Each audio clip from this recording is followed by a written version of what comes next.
So Steve's got a degree from Notre Dame, University of Texas, and NYU is where he really got the tax thing. He's wandered through a few CPA firms. Right now it's at Grant Thornton, and I'll let him go. Steve, run. Okay, yeah, no, I've thanked Ken many times because he was the one who taught me the building blocks of transfer pricing, which is corporate tax and managerial accounting. And you take that and mix it up, give a lot of sophistication, and that's transfer pricing. So why are we talking about transfer pricing when we're talking about tariffs? Because they're so intertwined. I figure y'all been getting a lot of tariff discussion, so I'll only go into that very much if anybody wants to, needs to. I'm happy to stop anywhere along the way here. But I wanted to talk about transfer pricing because it's the big accounting connection with tariffs. And once you understand how it affects businesses, then you're in a better place to evaluate the impact and the justification for some of the things about tariffs. And I went back just to remind myself, what's the purpose of tariffs? And we'll come back to that at the end. The purpose of tariffs is to protect U.S. industries by raising the price of goods coming into the country with a tax. And it is a tax.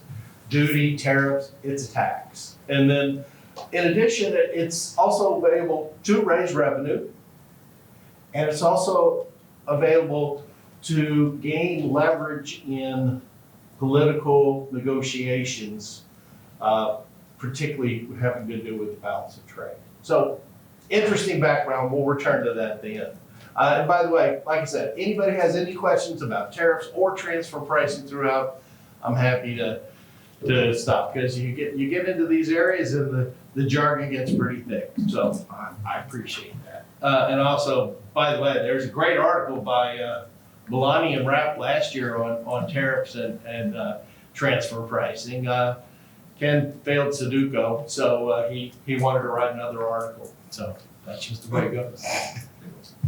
Okay. Well, what we're going to talk about is what is transfer pricing, because you got to have a little context here. And then the overlap between tariffs and transfer pricing just generally. And then we'll talk about, these particular tariffs and what companies are doing about it, because has a lot to do with, how the impact is felt here. There are things that you can't just listen to the news. It helps to go to the books and see how it's really impacting corporations and consumers.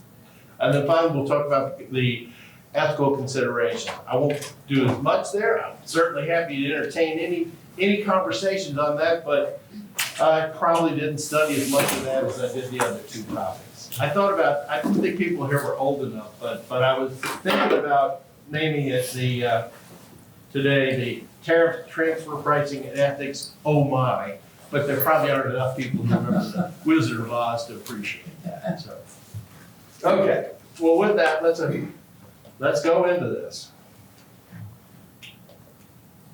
So what is transfer pricing? There's a big overlap between transfer pricing and customs tariffs and duties. The tariffs and customs duties are essentially a tax on goods that are imported into the country. So hard goods, not intangibles, not services, hard goods. And so the transfer pricing is broader and narrower. So you kind of watch the overlap between the two, because transfer pricing is motivated by totally different things by the government. And there are also, the coverage is different. So we'll talk about the overlap between the two, because that's what heats up. So first of all, transfer pricing is only imposed on transactions between related parties. Customs, related, unrelated, both are affected. The reason I mention that is because that sparks everything about transfer pricing. But so all transactions, not just tangible transactions. So obviously, transfer pricing is broader, that covers all of these things. Intangibles, actually royalties between multinational corporations dealing with themselves across, that's the big deal these days. So, but tangible property is still very important. So they do rents and loans, all these things, but it's like I said, much more comprehensive than tariffs. But it's narrowed only to related party transactions. So so transfer pricing is very much an accounting issue. It's also a legal issue, but this is how you would experience it. It basically, the transfer pricing wasn't even needed, didn't exist until the late 1800s, when corporations began to break up their activities to multiple locations. And so, as you would understand, the cost accountants of the world said, oh my gosh, we gotta help these companies to make sure they make efficient decisions about which plants to keep open, which ones to close. Well, to do that, we have to set a price that we sell between ourselves, or we have no discretion on how much income is made at different locations. So the cost accountants of the world ruled transfer pricing from about 1880 to about 1925. And somewhere along the line, there got to be enough global commerce that the tax authorities began to go, wait a minute, that's important to us, maybe more important than it is to cost accountants. And so since then, the last 100 years, the major developments in transfer pricing have all been in tax. Because the corporation, if you look at this, before, everything was in one location. And so you didn't have this decision, open or close. Once you broke it into different locations, you have to evaluate the efficiency of each. Ford Motor Company actually, in the early 1900s, was building cars in London. And they said, gee, is that better than making them all here and shipping over? You had to figure it out. Transfer pricing helped do that. But the two things that really stick in the government's craw, two factors about transfer pricing that are a big deal to tax authorities, are the decision about that price is entirely within the control of the related parties. It's just just shifting pockets. Same money, I can move it from one to the other, I still have the same money. Same's true with transfer pricing. The global organization still makes exactly the same money, same inputs, same sale to third parties. The only thing you're changing is which entity earns that money. And in most cases, those entities are in different countries. That's why governments care, because companies can make the decision themselves. That decision controls where the income is earned. Therefore, US is interested, Japan is interested, Canada is interested. They want to rethink these. And the goal in the area is to essentially recreate the transaction to evaluate it as if it had occurred between unrelated parties. That is the goal. That's what I do all the time.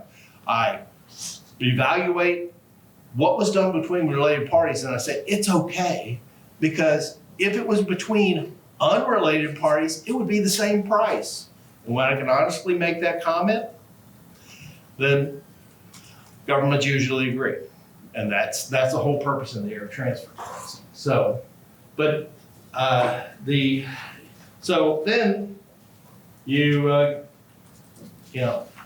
this is about tariffs, so let's get around the tariffs. But that's a little bit of background on transfer pricing. Any questions on that now or as we go, please feel free, because I'm kind of using this as a lens on the tariffs.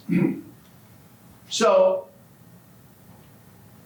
both transfer pricing and tariffs care about that transfer price, because in most cases in tariffs, that's the import price. I'll talk about that, how you get there in a second, because it's very accounting oriented. So, but the deal is the IRS and Customs, sister organizations, Both are looking for a market price that would satisfy both of them, right? But both are interested in pushing the price one way or another.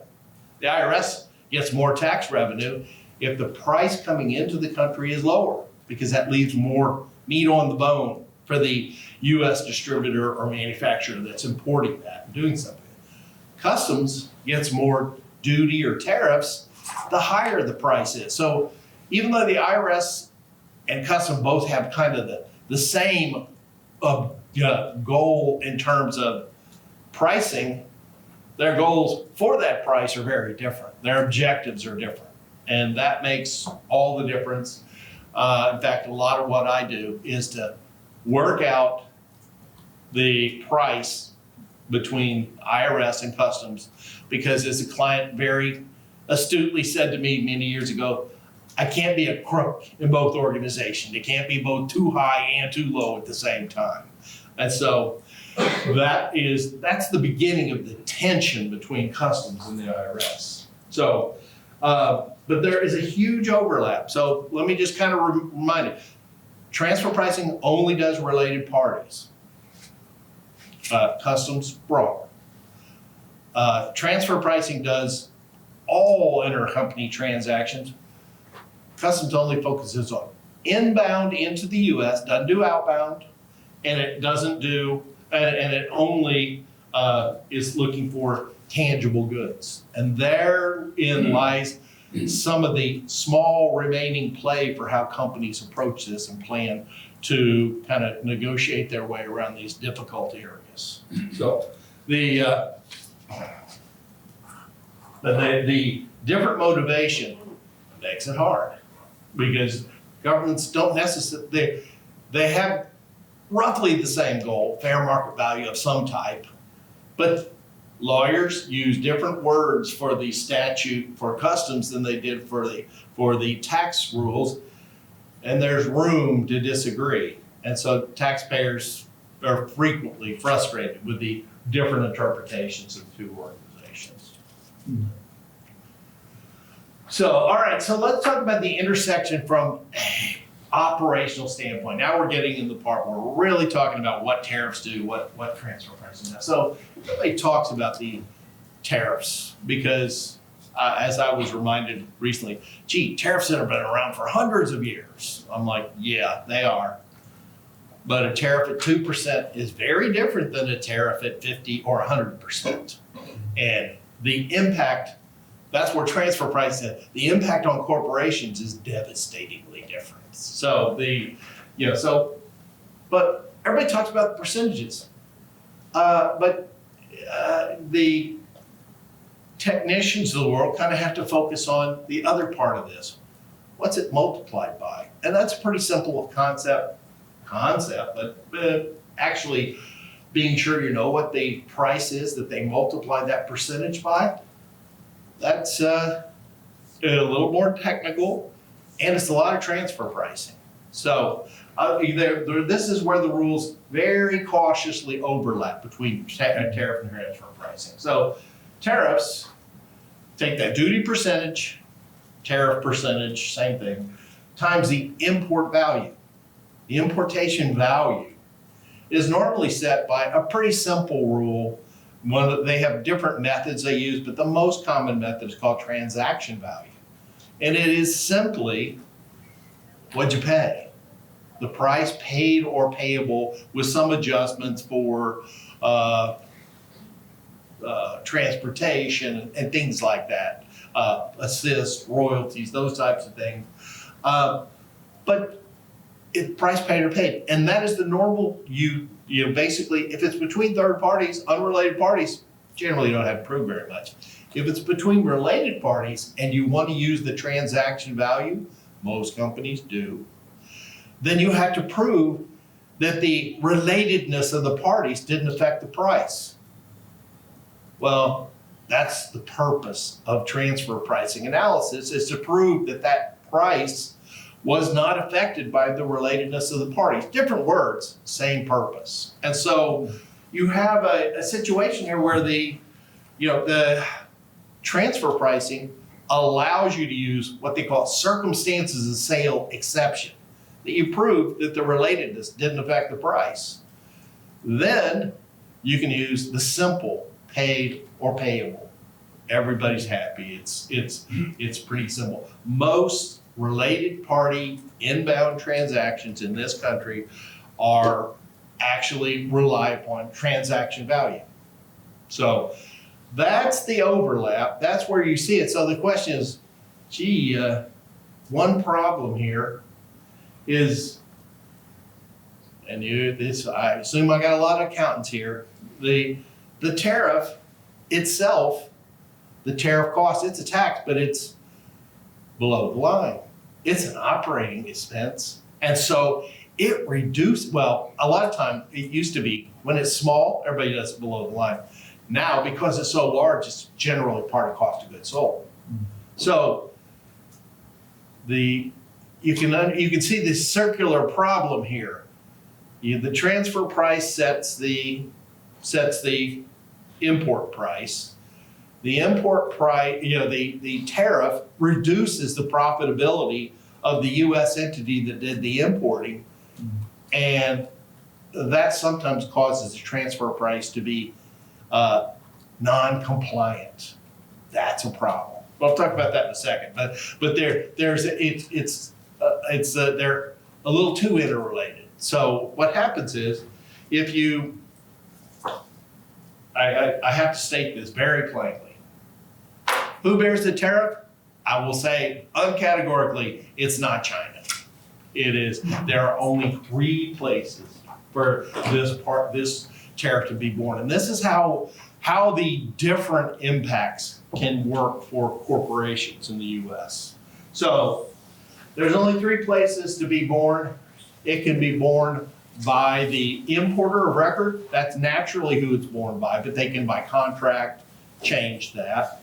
But the importer of record, usually, let's talk about a distributor. They can bear the entirety of it. I don't know how they're going to do that. Most distributors generally make, I've studied this, on average about 5%. How do you swallow a 25% cost of good increase and still make a profit? You can't. Doesn't work. We'll talk about that in a second, because there are numbers that go with these. Or you can do what everybody is slowly happening, is it's being passed on to consumers. In the first year, when it was a partial year, a lot of companies held back, didn't increase their prices, took a hit. And I'm beginning to see that a lot more of this is being actually passed through to the customers. And that has a different impact on the company. And the third possibility is that you change the import price, the / transfer price between the related parties to push some of the tariff cost back to the manufacturer, the exporter. So those are the only 3 possibilities. So each of those have benefits, and they have some consequences. So the importer record, and that's what generally companies have done. I don't know if this is big enough for everybody to see. My eyes are bad. Hope yours are better. But this is the no tariff concept. They, for the past 10 years, have made 5% every year because they watch it. They want to be compliant with their transfer pricing because they're importing from a related party. Well, all of a sudden, if you see the big difference between these two is there's a $200 figure there. That's 25% tariff. And if they bear all of it, they come in at 15%. Good thing is they didn't have to do anything to get there. Bad thing is it's not a good place. Because in this place, you are, and we're already starting to see this from our clients, is those companies are realizing that they cannot be compliant with the tax rules at a 15% loss. Because think about it, unrelated parties can't stay in business very long losing 15% a year. And that's only at the 25% rate. So you got to think this through. So what do you do from there? Well, you're required by the tax rules to go in and change your transfer price and pay tax basically back up to 5% on your tax return. And that's a problem. You've already paid tax in the other country as if the good were sold without any reduction in price. And here you are saying it has to be. So you have to make a post-importation adjustment. You have to declare that on your tax return here. Oh, and because the tax rules decide the import value for customs, you now have to go back and amend your filing with customs to tell them, oh, by the way, I need a refund because it's no longer coming in at 100. I'm having to reduce that price. And that is an administrative hassle, and they will probably get the refund. The other perspective, because they've already paid tax as if there was no change in price in the other country, they pay double tax. They paid tax in the US as if they had a lower price coming in here, a more profit, and they paid tax in the other country as if at the higher price before they imported. So all of a sudden, you've got to go back to that other country and ask for a refund. And you've seen the swirling, just general political environment out here, similar to the attitudes out here that other governments, arguably correctly, perceive that the US made up a cost that they are charging to taxpayers. The IRS is receiving money, and now they like the company to top up the profits in the US by reducing the profit in the other country, and then the IRS is going to help the taxpayer ask for a refund in that other country. I've already had these conversations. The other countries are reluctant here. This is a very involved area. I'm oversimplifying it quite a bit, but it works logically just like this. You basically ask for a refund after the fact, and you say, we had an unexpected expense happened during COVID. Unexpected expense. Everybody knew the reason that there was an unexpected. And so the other countries pretty readily gave a refund to make sure that the US distributor made enough money to pay taxes in the US. But this is different because this is as very blatantly a US decision to charge additional revenues from taxpayers, and then they want the other country to reduce the taxable income they receive, basically to subsidize the US activity. So that is a problem, and the other governments have shown they're possibly going to balk on this point, although they generally are probably about 90% agreeing on these issues. And in this case, all bets are off. So that is an unusual one. So that's the hard part, because you get no work on the front end, but you get a lot of work trying to get it cleaned up. And that's not something you want to plan into. All right, so the other thing you can do, pass it on to customers. This has been talked about a lot. I don't think it's, from what I see, it has not been fully passed on yet. The companies have not, they've taken the cost into that first, initially, they've had lower profits than usual in this last year. You can do that for a little while. But at some point, long term, it's not viable. And in some cases, there's enough profit in the system that they can do it, but they don't want to. The thought is passing to customers is really likely. It depends on what you think about our supply chains and how efficient they are. If they're as efficient as I think they are, there's going to be a lot of passing this on to consumers. And it hasn't really fully hit yet because we only had a partial year tariffs. They have so much warning and terror that they bought. I've talked to companies that bought inventory 3 years ahead. But most of them did about six months ahead. that's pretty much run out.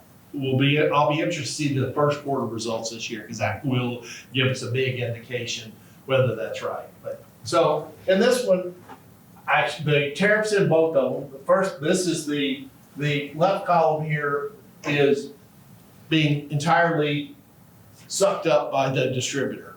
They just took it. And that's, like I said, that's unsustainable. The IRS will not accept that. They just won't. The next one is, so what can you do? Well, you can pass it on to customers, and you do that by raising the price. So the US distributor sales were 1,000.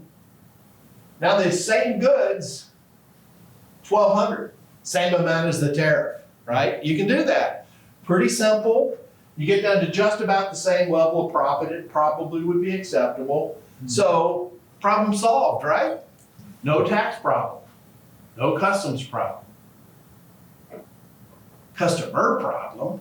The problem is that, bottom line is, the companies are worried about market share, because people can do without, people can shift to another good, another brand. They can also find something that's substitute for it. So they're worried that, yeah, all their taxes are great, but their customers are leaving them.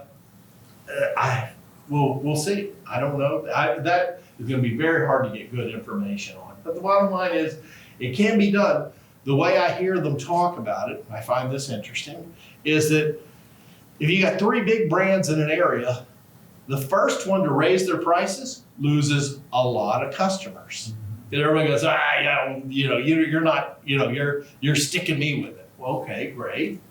Then the second one to do it suffers, but not as much as the first. And the third one to do it probably doesn't suffer nearly as much. That's a vast narrative, but it makes sense to me. It seems like you're not going to, if they change to a different brand, actually initially, the other 2 brands might do well when the first one, goes ahead and raises prices. But who knows? That's the other one. It's simple, but not necessarily a great result. And then a third one is a little more complicated, involves transfer pricing, is you take that same $200 of tariff duty and you recognize, let me see, this US distributor owned by a foreign parent that makes goods, all they do is warehouse goods and sell them to people. And so they've only made 5% on sales. And all of a sudden, you got to figure out what to do with this additional cost. And if you already decided, I can't bear it all myself, or I'm gonna suffer all this administrative problems by customs and the other governments, and I'll have a hard time getting my refunds, proactively reduce the price is the thought. So, the idea would be that I used to import a good for, let me use simple numbers. I imported a good yesterday and all last year for $100, and then I made 5% selling it to somebody else.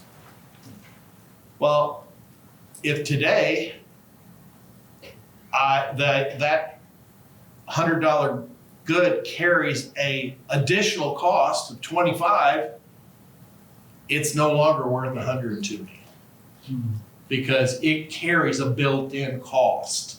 And somehow I've got to take that cost, which is imposed on the U.S. importer of record, or usually U.S., but the importer of record, I need to find a way to push that back to the parent. And the way you push that back to the parent is you just proactively reduce the price. And so the benefit is that if you have the proper contracts and you have the proper facts, you can be transfer pricing compliant, customs tariff compliant, and that's That's great. But, so you don't have all that administrative hassle afterwards. You have to do some proactive changing of the price. And it's a little involved, but if you notice in the numbers here, like I said, the tariff duty is 200 because it was on, product of 800 at 25%. So, it's not 200 over here. Why? That's the additional extra benefit is that if you're shifting the risk back to the cost, back to the foreign entity, you don't pay as much tariff because you're changing the import price, which is changing the tariff amount. Percentage is the same, but there's an added benefit of reducing the price into the US because the tariff goes down by the percentage of the tariff. So it's a little more involved, but it's procedurally sustainable and it reduces the profit. The only concern I have heard expressed is, and I've only heard this by people who haven't had the conversation yet, including me, is they said, well, isn't customs gonna have a problem with that? I mean, yesterday you paid $100 for it. Now you only want to pay 75 for the exact same good. And I said, well, let me see. The reason that the difference is a 25% tariff, tariffs are imposed by customs. I would hope they would understand the math, but I agree, it's not clear. They could say, well, it's not, but I think the logic of that is irrefutable. I just hadn't seen it actually play out with customs to date. So, from there, not getting any questions, is this making sense? Yeah, question. I have two questions. So the previous two tariff barriers, that those solutions could happen between unrelated parties, but this solution seemed like it could only happen between related parties. It doesn't seem like a principle to I don't know. Drop prices. I've got it can happen between unrelated parties. I have a cousin and he as his side business hobby, he makes cast aluminum grills because he thinks it's great. And he decided that he couldn't get, they used to be made in Texas. He said, I can't make it, I gotta make these in China. And so he got a much better price and he did this for years and all of a sudden, here are the tariffs. Unrelated manufacturer and they're still having the negotiations. He's like, they say, well, the tariff's your problem, not mine. He's like, well, then I'm not buying any more from you. So now it's your problem too. So these negotiations happen between third parties and they should happen between third parties because the good, you just can't, there's not as much money to be made off the good when it carries a tariff along with it. So, and in fact, probably the best way always to set your related party transfer price is to find a situation where unrelated parties are having these negotiations, and they are. They're all over the mark, but they are occurring. Yeah. And sort of a follow-up. Out of the three solutions you've explored, you've kind of already mentioned passing it on to customers isn't popular. With clients, do you see them like trying to renegotiate transfer prices with principals, or still see that first method? They've been running a lot of numbers and executing on none is what's been going on. Because I mean, there are a lot of other more sophisticated ways to deal with this. A lot of one of them is called the first sale rule. And it allows you in the process, if there's more than two parties in the supply chain, it allows you to take one of the earlier points in the negotiation and cut out the intermediary profit, the middleman. And so that a lot of that's being done right now, and sometimes, but that's very formalistic and very attorneys. But a lot of the point here is that companies, the other thing they're doing is changing supply chain. There's almost none of that. There is some, but there's not much of it. And, it was one of the administration's stated goals. We want companies to bring their manufacturing back here. I've had these conversations with clients. They say, well, that's great. So I make a $500 million small plant move to the US and I save 25% or whatever it is. And then 3 years from now, about 3, no tariff. The tax department caused the company to make a strategic decision that is high cost and committed them for a number of years because plants and equipment are pretty expensive. And so they would rather take a long time to make the decision, and the administration hasn't helped. I mean, these things have been 150%, 10%, they're all over the mark. And it's very hard to make strategic decisions with real money. I've seen one plant, the only one I can think of, I know the price, how much it costs, $4 billion. How would you like the tax department to be on the hook for that decision when all of a sudden the US manufacturing is back on, back in the old system where it's 3 times more expensive than everywhere else, and you just spent a lot of money moving. So it's very hard to make these strategic decisions. But the other thing they're doing, one thing I do like, it's relatively straightforward. If you have, like, say, a company that does some type of radio or anything electronic, customs only applies the tariff on the hard goods. If you put the software into the phone or radio or whatever it is and then import it, the import price bears the value of the software. You can reverse that pretty easily. You can beam it in. Customs doesn't tax intangibles, but if it's part of the tangible, they do. So all of a sudden you beam it in separately, you reduced your tariff-laden price by 50%.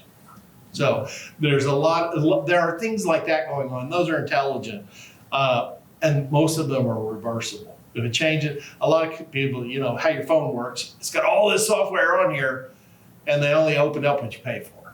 And that's the kind of thing that makes sense until you have this big tariff, and then it makes sense to do it separately. So, yeah. Is there something wrong with this slide? The block says 25% tariff price increase to customers. That's not what we're talking about here, right? We're talking about the tariff is totally sucked up by the manufacturer. You are totally right. Yep, you are right. Thank you. Okay. Yeah, no, it got transferred over several. Yeah, no, but it would be. But it, in fact, gives me a chance to make the point that, in fact, companies are usually doing some portion of all of these. You're just trying to muddle through because until this stuff is set in stone. Heck, we still have the Supreme Court opinion we're waiting on. So what they're doing, I'll pass it on a little bit. They've been I will say they've been testing the waters with consumers. They'll raise it a little bit, see if that changes, see if they lose a lot of people. They will bear some up in the US while they do this, and then they're trying to kind of change the import price from the related party. Some portion of all of these is probably the most common approach these days. So, but in this scenario we're talking about now, the manufacturer is sucking up part of the tariff. They are sucking up all of it. They're sucking up all. They're paying it all by changing the price. Like, Why would they do that? How? Why? Well, in transfer rate, these are related parties, right? In almost all of these related party contexts, The manufacturer owns the distributor. Right, So the profit is the same, regardless which one has it. So they basically, so this is a tax, this is all for taxes. well, taxes is the hard line you can't cross. The deal is, if you had a US distributor that was making all the money and didn't own the brand or anything like that, IRS would be happy. The other country would not be happy. In the more common situation, you have a US distributor if it's a foreign manufacturer that owns the intangibles, that owns the brand, that owns the processes, then they're the entrepreneur, right? The US is really providing a distribution service. So they're generally not allowed to make less than like 2 to 5%, but the US makes sure that they make that moderate level of profit. But when the US would be all over them if they dropped to -15. That's not sustainable. It wouldn't happen between third parties because you go out of business. The parent needs an outlet for their goods, and they generally need one in the US because the US is a good market. So if they are forced to make sure that their distributor makes 5%, it's still better than tanking the the global organization over that. So the tax is kind of the third rail for this stuff, because if you violate that, then you really have problems. But I mean, I didn't say they liked it. They don't, but it's more a question of can you find a way around it? If not, you've got to top up the US entity to some type of break even at least, and then the rest has really got to go to the entrepreneur. Answer's not the same if it's a US based multinational that has a contract distributor here and a contract manufacturer somewhere else. Neither of those can really bear it. It keeps going up the chain to find the principle in the decision-making process. That's really where it belongs. And that's where it seems to be finding its way. So Steve, how would this talk about the advanced price agreements? Yeah. Advanced price agreement is that you sit down with the IRS, foreign country, figure out a transfer price, everybody's happy. And then the tariff spikes to 40%. What happens to the APA at that time? Right now, I deal, most of my time is spent with that group of people at the IRS. There's a group of people at the IRS that work these agreements out, country to country. And taxpayers negotiate with essentially two countries at one time. They have dealt with this in the past case by case. They have not been able to come up with a kind of principle that they can adhere to. So right now, if you have an APA and it's affected by this advanced pricing agreements, usually 5 years going forward, if it's affected by this, you can reapproach and say, look, this was the deal we set. Times have changed, and they will talk. The two most developed understanding of the tariffs right now are Japan and the U.S. But U.S. will refuse to relate any kind of principle because they don't have one, and they're pretty candid about that. So, but it does, if you come in with it's not worth going in just to get your tariffs worked out. It is worth, if you're already going in to get an agreement, throw that on the pile, because that way you made your problem their problem, and that's entirely appropriate. So, all right, let's talk some ethics here. It's not really all that clear here, but let's talk with just a few here, and people can and should have opinions on this stuff, and I'll just give mine. Is it fair to misrepresent who pays the tariff? I don't think so. Right now, our government has misrepresented that this is being borne by China or the other country, and it hasn't been. They've already done studies. 96% of all of the tariff has been borne by US consumers and US companies so far. I think it'll change. I really question it being quite that high, but that is the numbers that a German data company came up with. So it's right now it is clearly being borne. I mean, the telling consumers that they're not bearing it is just surprising to me. I don't think most people believe that. So like I said, I looked up, what's the purpose of tariffs? How do you justify it? It's to protect U.S. industry. Okay, I don't think that's all that's been done here. I don't think all of it can be justified that way, but some. Raising revenue, yeah, definitely. But the odd thing is, any of you that followed the IEPA Supreme Court decision, the administration is saying, oh, that tariff, raising revenue, that's not a big part of it. Au contraire.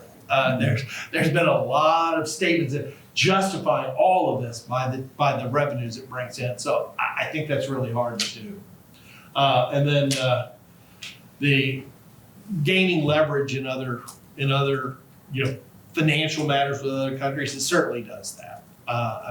Just the question is are all of those of equal importance? I don't know. The reciprocal tariffs were basically attempted to be supported by, this is our balance of trade with this country. It's low, therefore we are going to impose this. Never heard that before, but I think I would have thought there'd be something a little more. There are a lot of reasons why we have trade deficits, and a lot of them have to do with the fact that we have a population who has spending money, and they like some of these imported products. That's a hard one. I don't know what to do with that one. But the reciprocal one, it's the first time I've ever heard it being justified by our balance of trade with other countries. That's odd to me. And then I don't know how you justify even gaining leverage. We want to take over Greenland. They oppose it. Therefore, they're going to get a substantial tariff. That is much for. I get that what they're going for there is that it gives us leverage in trade matters. I'm not sure that's a trade or safety matter, but that'll play out. But sometime in the relatively near future, we will hear from the Supreme Court, I think, and that'll at least go to the emergency aspect of these. I think there's a lot of questions whether there truly was an emergency. Seems like in the last day, the Congress took back some of the revenue powers with regard to tariffs with Canada. We'll see what that gets. But it is hard to tie a lot of the positions back to those basic purposes that they're attempting to address. But the idea that, but I think, just to kind of give you full cycle, I think understanding what it does to corporations is helpful. It doesn't really solve any of the ethical problems, but it does allow you to see how big the impact is, and that's worth a lot. So, with that, any more questions? Ken, you seem to always have a question. Outline. Yes. I'm just wondering about one of the other administrations. So your first question is a fairly misrepresented case. So one of the administration is stating that it's not being passed on. Is there any work happening with the tax code to actually attempt to make that not possible? Not possible to, or to not be able to pass it on? The only thing they could do, this goes way back. Ken's probably the only one who knows it. remember the windfall profits tax that they had? That there was I still remember, I think it was after Carter, and they had, if you marked your inventory up X percent, you were taxed at a substantial tax on the excess portion of the profits there. I guess they could do that, but seems like a lot of complication to deal with, already a lot of complication. I don't know. They could certainly put some type of windfall profits, but the question is whether it's gonna be windfall profits if in fact you're just paying off the tariff bill. But that would be, I think, the only mechanism that comes to mind where you could directly address it.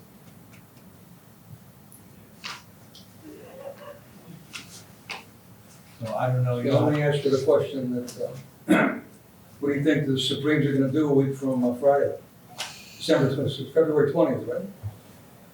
Is that, I don't know, I feel like I've heard a few dates that have come and gone. I mean, they always surprise me, so, I mean, I